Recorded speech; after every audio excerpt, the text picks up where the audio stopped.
नमस्कार साथियों, जैसा कि आप सबों को पता था कि मुख्यमंत्री नीतीश कुमार की अध्यक्षता में बैठक आज शिक्षा विभाग के साथ समीक्षा की बैठक होनी थी, जिसमें माननीय उप मुख्यमंत्री तेजस्वी प्रसाद यादव, मुख्यमंत्री नीतीश कुमार, पूर्व शिक्षा मंत्री विजय कुमार चौधरी, साथ ही साथ वर्तमान शिक्षा मंत्री प्रोफेसर चंद्रशेखर, अपर मुख्य सचिव समेत सभी विभागीय कर्मचारी अधिकारी जो आला अधिकारी हैं वो सम्मिलित हुए और मुख्यमंत्री की अध्यक्षता में जो शिक्षा विभाग की बैठक हुई है उसको लेकर के ये प्रेस रिलीज जो है, प्रेस विज्ञप्ति जारी हो चुकी है। और हम सभी की इच्छाओं के बिल्कुल विपरीत जिस प्रकार की चर्चाएं हुई हैं, आप देखें और समझें और ये महसूस करें कि आखिर शिक्षा विभाग कितनी गंभीर है। सबसे पहला, मुख्यमंत्री की अध्यक्षता में शिक्षा विभाग की बैठक जो हुई है, मुख्य बिंदुओं में सबसे पहला शिक्षकों के खाली पदों को जल्द भरें। जहां शिक्षकों की कमी है वहां शिक्षकों की जल्द बहाली हो ताकि छात्र छात्राओं के पठन पाठन में कोई दिक्कत ना हो। हम सभी यह कयास लगा रहे थे कि प्रक्रिया कैसे जल्दी 7वें चरण की आए, उसको लेकर के शिक्षा विभाग की समीक्षा बैठक में मंथन होगा। परंतु जहां नीति और नीयत साफ नहीं हो, जहां कार्य करने की इच्छा शक्ति नहीं हो, वहां ऐसे लोगों से कोई भी उम्मीद लगा पाना बेईमानी है। लेकिन फिर भी अंतोगत्वा मरता क्या न करता, आम अभ्यर्थियों के पास दूसरा कोई विकल्प नहीं है बगैर सरकार के नुमाइंदों की बातों पर यकीन करने के अलावा। लेकिन हर बार की तरह इस बार भी शिक्षक अभ्यर्थियों को सिरे से खारिज कर दिया गया, छल दिया गया। उनके साथ एक बड़ा धोखा केवल समीक्षा के नाम पर खानापूर्ति की गई है।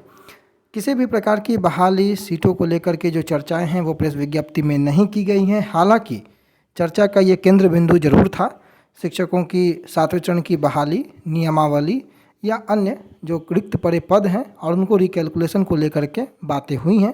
लेकिन जो प्रमुख बिंदु थे वो सिर्फ शिक्षकों के खाली पदों को जल्द भरना, ऐसा लिख देने मात्र से शिक्षकों की बहाली नहीं होती है। ये खाली पड़े पद, आपको याद होगा जब संजय कुमार अपर मुख्य सचिव हुआ करते थे, उस वक्त जब समीक्षा बैठक की गई थी, इससे वृहत बातें वहाँ निकल कर आई थी, सीटों की संख्या भी दी गई थी और जल्द से जल्द शिक्षकों की बहाली होगी ऐसा वहाँ भी मेंशन किया गया था। परंतु आज तक जो मुख्यमंत्री की समीक्षा बैठक ये दोबारा जब हुई है, उस दरमियान कितनी बातें आगे बढ़ी हैं आप सब जान रहे हैं। बाकी बिहार स्टूडेंट क्रेडिट कार्ड योजना का क्रियान्वयन और बेहतर ढंग से किस प्रकार से कराया जाए, छात्र छात्राओं के बीच इसका प्रचार प्रसार भी कराया जाए ताकि वे इस योजना का लाभ उठा सके, ये दूसरा मुख्य बिंदु था। प्रजनन दर को कम करने में शिक्षा का बहुत महत्व है। छात्राओं के शैक्षणिक स्तर में सुधार होने से राज्य के प्रजनन दर में और कमी आएगी, ये तीसरा मुद्दा था। और मैं इसी बीच ये आपको स्पष्ट कर दूं कि शिक्षकों के खाली पड़े पदों पर जो बहाली को लेकर के ये मुख्य बिंदु था। इसी के अंतर्गत आपकी नियमावली पर भी चर्चाएँ हुई हैं, जो कि नियमावली 2022 है। साथ ही साथ आपकी जो रिक्तियां हैं, जिस प्रकार से हर डीईओ से रिक्तियां मंगवाई गई, इसी दरमियान इसी बिंदु के अंतर्गत सारे मुद्दों पर चर्चाएं हुई हैं। अब उस पर क्या फाइनल डिसीजन हुआ है वो आपको मंगलवार को पता लगेगा जब कैबिनेट की बैठक होगी तब। हालांकि चर्चाएं सारे बिंदुओं पर हुई है, लेकिन निराशा इस बात से है कि कोई ठोस बात जो है यहाँ निकल कर नहीं आई सामने कि ये बहाली कब तक हो पाएगी, या सरकार ने कोई एक लक्ष्य जो निर्धारित करना होता है उस लक्ष्य को भी निर्धारित नहीं किया है। यही कारण सभी अभ्यर्थियों में निराशा का है। बाकी चर्चाएं हुई हैं, अच्छी बात है, लेकिन उस चर्चा का कोई फ्रूटफुल नतीजा जो आज उम्मीद अभ्यर्थी लगाए थे वो नहीं दिख रहा है। सीटों की रिकैलकुलेशन तो पिछले वर्षों से ये चलने वाली निरंतर प्रक्रिया है और उसी प्रक्रिया की ओर एक और जो कदम है वो शिक्षा विभाग ने, बिहार सरकार ने आगे बढ़ाया है। और एक तरीके से मैं लीपापोती इसलिए कह रहा हूँ कि आम अभ्यर्थी जो कि भटक रहे हैं नोटिफिकेशन के लिए, आम अभ्यर्थी जो भटक रहे हैं अपनी बहाली के लिए, अभी तत्काल उनको किसी भी प्रकार की राहत देखने को नहीं मिली है। अनुसूचित जाति, अनुसूचित जनजाति, अति पिछड़ा वर्ग, अल्पसंख्यक वर्ग की लड़कियों की पढ़ाई पर विशेष ध्यान दिया जाए, ऐसी मुद्दों पर भी चर्चाएं हुई हैं। 23 सितंबर 2022 को मुख्यमंत्री नीतीश कुमार की अध्यक्षता में एक अणे मार्ग स्थित संकल्प में शिक्षा विभाग की समीक्षा बैठक हुई। बैठक में शिक्षा विभाग के अपर मुख्य सचिव श्री दीपक कुमार सिंह ने प्रस्तुतिकरण के माध्यम से विभाग के अद्यतन कार्यों एवं उपलब्धियों के संबंध में विस्तृत जानकारी दी। उन्होंने विद्यालयों के प्रभावी ढंग से संचालन हेतु किए जा रहे कार्यों की चर्चा की। साथ ही विभाग की प्रशासनिक संस्थाओं, शैक्षणिक संस्थाओं, प्रारंभिक, माध्यमिक और उच्च माध्यमिक विद्यालयों में शिक्षकों की नियुक्ति एवं आधारभूत संरचना का निर्माण, कार्यरत शिक्षकों की संख्या तथा बिहार स्टूडेंट क्रेडिट कार्ड योजना के संबंध में अद्यतन जानकारी दी है। शिक्षा विभाग की विभिन्न कल्याणकारी योजनाओं, कार्यक्रमों एवं गतिविधियों के संबंध में भी अपर मुख्य सचिव शिक्षा ने विस्तृत जानकारी दी है।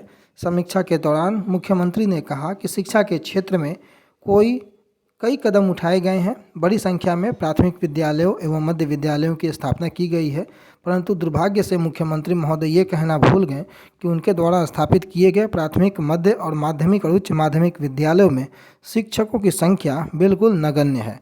विद्यालय भवनों का भी निर्माण कराया गया है। सभी पंचायत में उच्च माध्यमिक विद्यालय की स्थापना कराई गई है। इससे अब छात्र छात्राओं को अपने पंचायत में ही उच्च माध्यमिक शिक्षा मिल सकेगी। लेकिन कितनी उच्च माध्यमिक शिक्षा देने वाले शिक्षक हैं, ये आप सभी बेहतर समझ सकते हैं। हम लोग चाहते हैं, यानी कि वो चाहते हैं कि छात्र छात्राएं बेहतर ढंग से पढ़ाई करें। छात्राओं के शैक्षणिक स्तर में सुधार होने से प्रजनन दर और में उसमें कमी आएगी। पहले से राज्य में प्रजनन दर घटा है। प्रजनन दर को कम करने में शिक्षा का बहुत महत्व है। अनुसूचित जाति, अनुसूचित जनजाति, अति पिछड़ा वर्ग तथा अल्पसंख्यक वर्ग की लड़कियों की पढ़ाई पर विशेष ध्यान दें। मुख्यमंत्री ने ये निर्देश दिया कि शिक्षकों के खाली पड़े पदों को जल्द भरा जाए। जहां शिक्षकों की कमी है वहां शिक्षकों की जल्द बहाली हो, ताकि छात्र छात्राओं के पठन पाठन में कोई दिक्कत ना हो।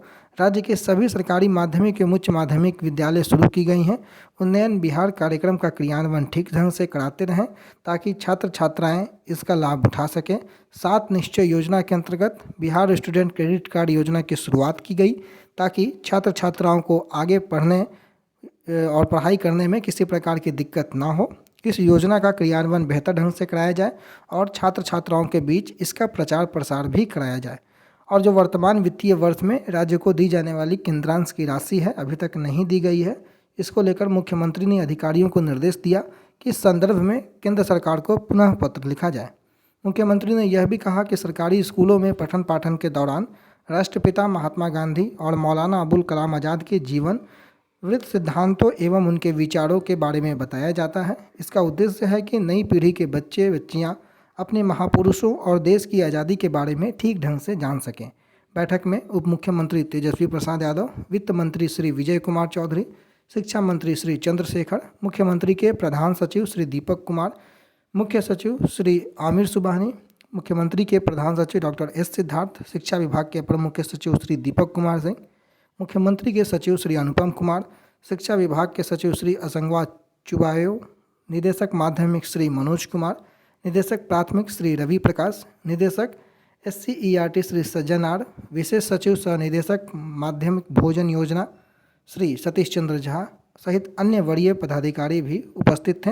और इस बैठक में जो कुछ भी नतीजा और जो कुछ भी ये प्रेस विज्ञप्ति है, जो कुछ इस प्रेस विज्ञप्ति में लिखा हुआ था, मैंने आपको बता दिया। मुख्य बिंदु में शिक्षकों के खाली पदों को जल्द भरने का निर्देश माननीय मुख्यमंत्री की ओर से दिया गया है।